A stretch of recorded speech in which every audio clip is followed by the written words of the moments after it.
Hello అండి, అందరికీ నమస్తే. Welcome to Ramesh TV. ఈరోజు మనం చర్చించుకోబోయే టాపిక్ ప్రతిపక్షాలు జగన్మోహన్ రెడ్డి గారిని ఏ విధంగా టార్గెట్ చేస్తున్నాయన్న దాని మీద డిస్కస్ చేసుకుందాం. ముందుగా నా ఛానల్ని ఇంకా మీరు సబ్స్క్రైబ్ చేసుకోకపోతే సబ్స్క్రైబ్ చేసుకోండి, లైక్ చేయండి, షేర్ చేయండి. ఇకపోతే టాపిక్లోకి వెళ్తే, అనునిత్యం ఆంధ్రప్రదేశ్లోని ప్రతిపక్షాలు జగన్మోహన్ రెడ్డి మీద ఎప్పుడూ దుమ్మెత్తి పోస్తూ ఉంటాయి.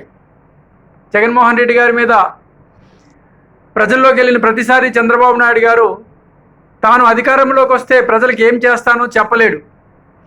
అంతకుముందు అధికారంలో ఉన్నప్పుడు ప్రజలకి నేను ఏం చేశానో అది కూడా చెప్పలేడు. ఎందుకంటే తను ఉన్న 14 సంవత్సరాల అధికారంలో ఉన్నప్పుడు ప్రజలకు చేసింది ఏమీ లేదు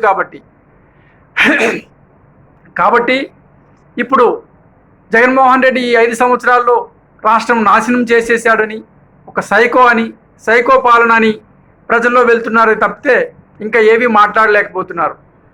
అసలు ఏమి నాశనం చేశారు అంటే వాళ్ళ దగ్గర సమాధానం ఉండదు. నాశనం చేశారు అంతే, మేము చెప్తున్నాం కాబట్టి నాశనం చేస్తున్నారు అని మీరు అనుకోవాలి, ప్రజలు అనుకోవాలని ప్రజల మీద రుద్దే కార్యక్రమం చేస్తూ ఉన్నారు. అసలు ఎందుకు నాశనం అయింది? పేద ప్రజలకి అనేక సంక్షేమాలు అందించడం, సంక్షేమ పథకాలు అందించడం నాశనం చేయటమా? అవాతాతలకి పెన్షన్ ఇవ్వడం నాశనం చేయటమా? విద్యార్థులకి స్కూల్కి రప్పించడానికి తల్లుల ఖాతాలో అమ్మఒడి పేరు మీద 15,000 రూపాయలు వేయడం జగన్మోహన్ రెడ్డి గారు చేసిన అన్యాయమా? ఇలా చెప్పుకుంటూ పోతే ఎన్నో పథకాలు పేదలకి అందుబాటులో వచ్చాయి. పేదలు ఆర్థికంగా ఎంతో బలోపేతమయ్యారు. ఆ విషయం ఎవ్వరూ చెప్పరు. చంద్రబాబు నాయుడు గారు చెప్పరు, వాళ్ళ పచ్చ మీడియా కూడా చూపించదు. ఇకపోతే రాష్ట్రం నాశనం అయిపోయింది అంటున్నారు. ఎందుకు నాశనం అయిపోయింది? జగన్మోహన్ రెడ్డి గారు పోర్టులు తెచ్చినందుక? ఉద్దానంలో ఎప్పటి నుంచో కిడ్నీ బాధితులు బాధపడుతుంటే ఎవ్వరూ చేయలేని పని జగన్మోహన్ రెడ్డి గారు కిడ్నీ హాస్పిటల్, డయాలసిస్ సెంటర్, మంచినీటి కార్యక్రమానికి మంచినీటి పథకం కూడా ఏర్పాటు చేసి ప్రజలకు అందుబాటులో ఉంచినందుకు ఆంధ్రప్రదేశ్ నాశనం అయిపోతుందా? ఎన్నో కంపెనీలు వచ్చాయి, ఎన్నో కంపెనీలు తీసుకొచ్చారు. ఇకపోతే ఇవన్నీ, ఈ పథకాలు కానీ ఈ మంచి పనులు కానీ ఏమీ కనిపించవు.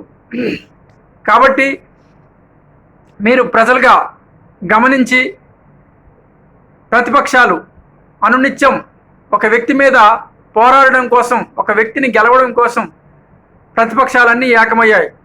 టీడీపీ, జనసేన, బీజేపీ, పరోక్షంగా కాంగ్రెస్ పార్టీ, ఇవి చాలా అన్నట్టు ఎన్నో ప్రతిపక్ష మీడియాలు, తరువాత ఎన్నో సంస్థలు కూడా ఇందులో పరోక్షంగా జాయిన్ అయ్యి అనునిత్యం జగన్మోహన్ రెడ్డి గారి మీద బురద జల్లే కార్యక్రమం చేస్తున్నారు. అంటే ప్రజలు మీరే గమనించాలి. ప్రజలకు మంచి చేసే వ్యక్తి మీద ఇంతమంది దాడి చేస్తున్నారు అంటే రేపు పొద్దున్న వీళ్ళు అధికారంలోకి వస్తే ప్రజల్ని ఏమాత్రం మంచి చేస్తారో, అసలు జగన్మోహన్ రెడ్డి గారు ఇచ్చిన పథకాలన్నీ ఉంచుతారో పీకేస్తారో కూడా తెలియని పరిస్థితి. కాబట్టి తస్మాత్ జాగ్రత్త. మీరు యామరపాటు పడి ఆ పచ్చ మీడియా కానీ, ఆ పచ్చ ఛానళ్ళు కానీ, ఆ వ్యక్తులు కానీ చెప్పే ఏ మాట నమ్మి మీరు యామరపాటు పడ్డారంటే మీ గోతుని మీరే తవ్వుకున్నట్టు అయిపోతుంది. కాబట్టి తస్మాత్ జాగ్రత్త. జగన్మోహన్ రెడ్డి గారు ఎప్పుడు ఒకటే మాట చెప్తుంటారు, నేను మంచి చేశాను అని మీకు అనిపిస్తేనే ఓటు వేయండి అని. ఆ మాట చెప్పాలంటే ఒక రాజకీయ నాయకుడికి, ఒక పార్టీ అధ్యక్షుడికి ఎంతో దమ్ము, ధైర్యం ఉండాలి.